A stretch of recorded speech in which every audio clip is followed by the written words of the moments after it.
Liam De Bono, iż-żagħżugħ li jinsab akkużat bl-attentat taqtil tal-kontestabbli tal-Pulizija Simon Xkembri ilu jabbuża mid-droga minn mindu kellu 9 snin. Sostna dan fix-xhieda tiegħu l-Ispettur Malcolm Bondin fil-kumpilazzjoni fil-qorti fil-konfront ta' Liam De Bono.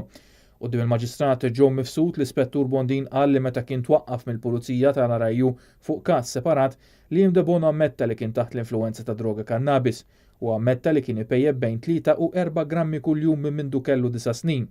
U qal li d-droga kienet tittielu ommu biex joqgħod kwiet. L-Avukat Amadeus Kakija li qed jidher l-akkużat talab il-ħelsien mill-arrest hekk kif issa kull min kien involut ta' ix-xhieda tiegħu u fakkar li l-akkużat hu preżunt mhux ħati u li issa m'hemmx ċans ta' tbabbis ta' evidenza u lanqas ma hemm ċans li se joħrob mill-pajjiż. L-Avukat Kakija lmenta minn dik li sejjaħ bħala kruċjata kontra Liam De Bono li qed wassal bi preżuzzjoni taħtija. Il-Maġistrat Mifsud ċaħat it-talba l-ħelsien mill-arrest minħabba l-gravità tal-akkużi miġjuba kontra l-akkużat, l-effett fuq l-ordni pubbliku u r-riskju li jwettaq reati oħra.